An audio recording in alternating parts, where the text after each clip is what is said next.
कल पतिदेव बोले कि तू औरतें ना दिन भर मोबाइल चलावा। अब तो जब से मोबाइल के चलन हो गया है कामे में मन ना लागत। जौन साफ सफाई तू हफ्ता में करत रहू ओका 15 दिन महीना में कही दिहू। तोहार कौनो काम ढंग के होता है? सारा दिन मोबाइल चलावा, रात चलावा और दिन भर वही बाजी रहा तू। पावत हूँ का कौनो फायदा है उसे? खाम खा के समय बर्बाद करत हूँ। मूड पिरात है तो काबू सिर में दर्द होता है, आँखी से पानी गिरता है, चला चश्मा टेस्ट करा, इधर डॉक्टर का दिखा, इधर वैद्य का।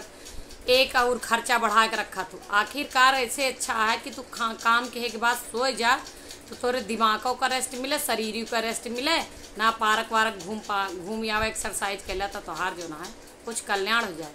हमहू जवाब दें हमके ने एक बात बताई, सारा दिन अगर मोबाइल में लाग रही तो तुमका भुलान रही थी। और दूसरे चीज़ है वो तुहरी तरह ताना ना देता है मोबाइल हमारा।